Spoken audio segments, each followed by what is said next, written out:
I know exactly how you're feeling right now about Manchester United, because I feel it too. I'm not letting myself get too excited about what I'm seeing on the pitch. I've been stung too many times in the last few years. There have been too many false storms. But what I want to do with this video is try and be as level-headed as possible for you to help you understand why I think you're allowed to see this United team, this Ten Hag team, a little bit differently, look through a different lens as to what we were looking through before. Because I think what he's done so far, everything that he's done, I'm going to take a look back, stuff that he said even before he took the job, and the philosophies and principles that I've been covering since day one of the pre-season tour, right through to now, and the development that we've seen and the next steps that we need to take towards titles and trophies and the ultimate ambition of getting Manchester United back to the very, very top. So make sure you drop a like on the video and subscribe to United People's TV if you're new, because I think you'll enjoy this one. I think you'll enjoy being part of the community. And I'm really enjoying what I'm watching right now with Manchester United. Now, look, this isn't the be-all and end-all. I mean, look, beating Bournemouth, Wolves, Forest and Burnley, that's not the measure of success for United. But 4 games back since the World Cup, 4 clean sheets, 3 wins in the Premier League in a row. And look at what's happened in terms of the swing in the Premier League. I've been speaking about this on the live stream, and I'll speak about it now. If you go here, look, before the World Cup, look, we were 4 points ahead of Liverpool. We're now 7 points ahead of Liverpool. If you look at Tottenham Hotspur, they were ahead of us by 3 points in 4th. Now they're behind us by 5 points, an 8-point swing. If you look at Newcastle, we're now level on points with Newcastle. City, look at this one. City were 6 points ahead of us, I believe. 6 points ahead of us. They're now 1 point ahead of us. And we've gained 2 points on Arsenal as well. We really are flying. And we've really taken advantage of it. And now Erik Ten Hag is making sure that we don't get too ahead of ourselves. And this is the position where I know so many of you are sitting right now. You'll remember that after 17 games in 2021, we were top of the league under Ole Gunnar Solskjaer. Actually, only on 1 more point than we're on now. Look at that. That's how good Arsenal are doing right now. We're on 1 more point than we were at that point. Wrong one. But we were top of the league. Arsenal now top on 44 points. And we all know what happened after that. United fell off.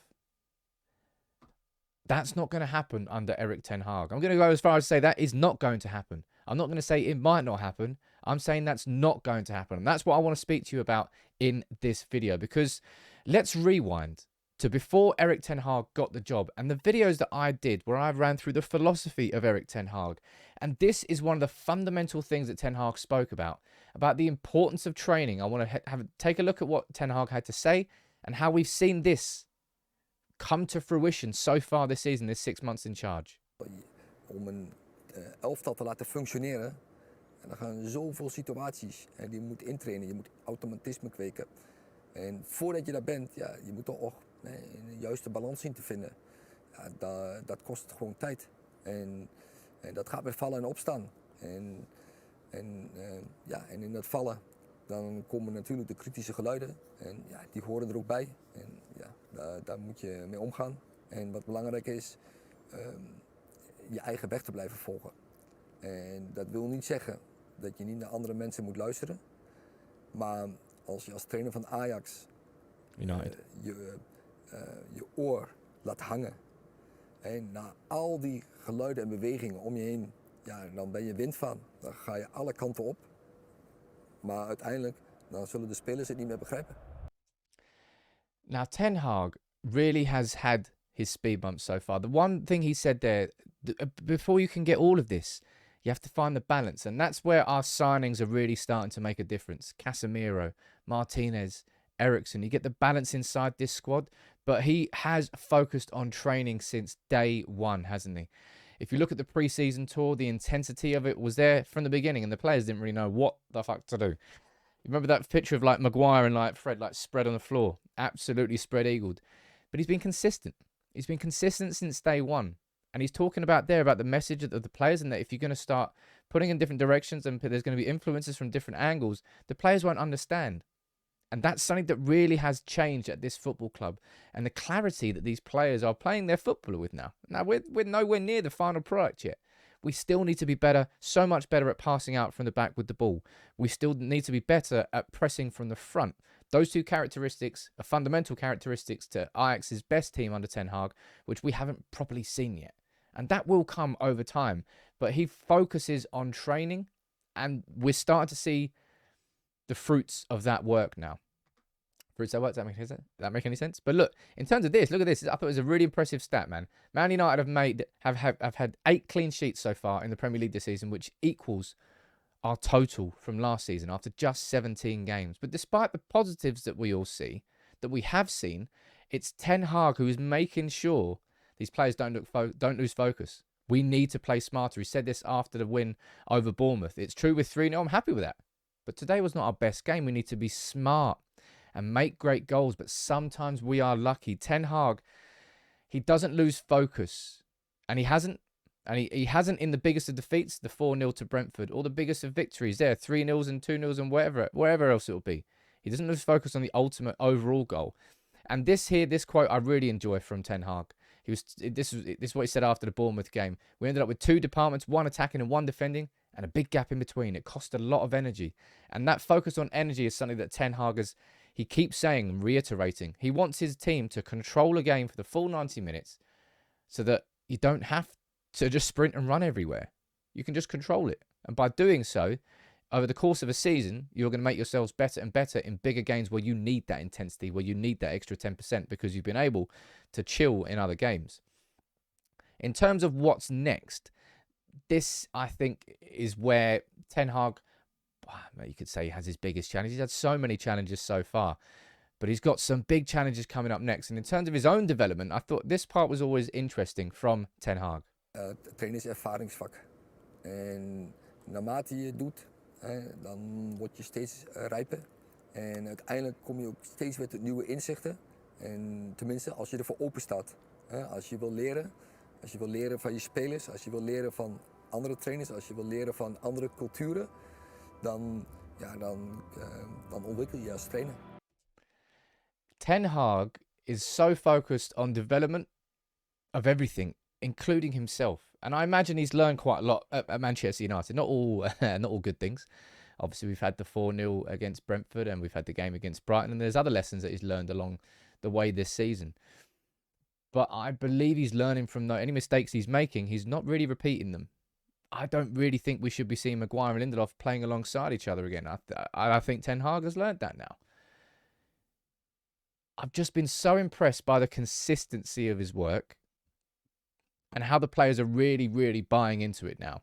And in terms of the actual overall football philosophy that he's aiming towards, because as I said, we're not the finished product yet. If we're looking at where we started to where we are now, we're probably 45% of the way there. If 100% is the perfect Ten Hag football team, seamlessly working from front to back, we're just, I'd say we're about 40% of the way there. There's so much more that is needed. And in terms of the football philosophy, Ten Hag has made it clear, and he did make this clear. Remember, this is a video that I did back in, 9 months ago I did this video.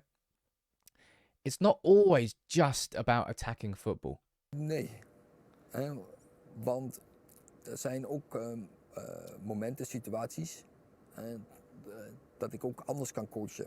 Dat ik mijn team ook anders kan neerzetten. Afhankelijk van de wedstrijd, tegenstander. Precies. En zeker past het in het DNA van Ajax. Dus bij een andere club zou dat ook anders kunnen.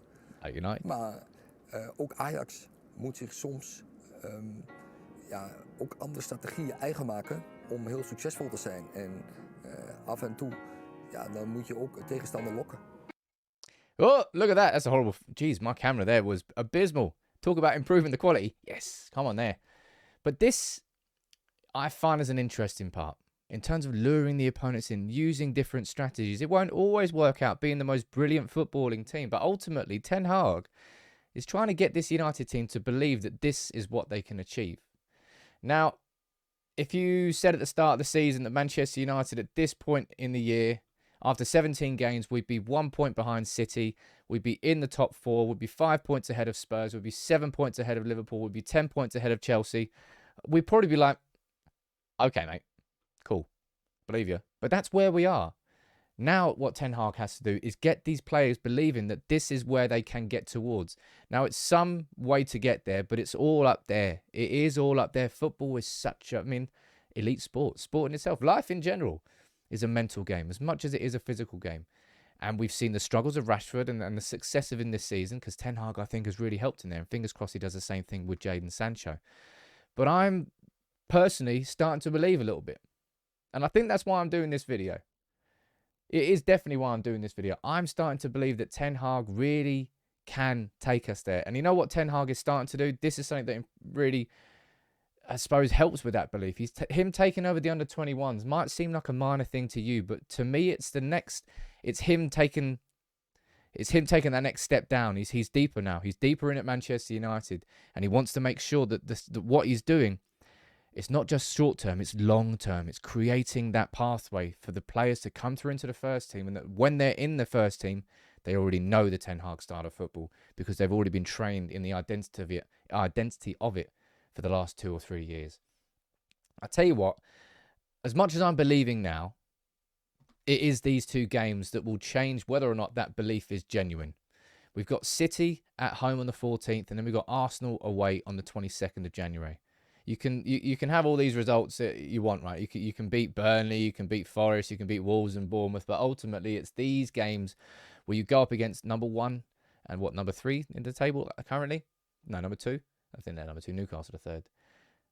After this, I suppose we'll know whether or not this United team, these United players, really do believe that this is where we can get to in the next few years, or whether or not we're going to have a repeat of what happened when we went top of the table under Ole Gunnar Solskjaer and it all started to collapse. I don't think that will happen under Ten Hag. I think with Ten Hag in charge, with Casemiro, with Varane, with Martinez, there's something different in this team. There's a safety net. There's a Kevlar. A set of armour that we haven't had before. And that's what's given me a bit more belief that things really are starting to change and that this isn't just a false dawn. This really is the beginning of something different. That's why I wanted to do this video. You can let me know what your position is. But I know that there's a lot of you might be thinking it. I can vocalize it. And I'd be interested to know what you think in the comments. But I'll tell you what. It's nice to have a little bit of belief. Genuine belief again. It really, really is.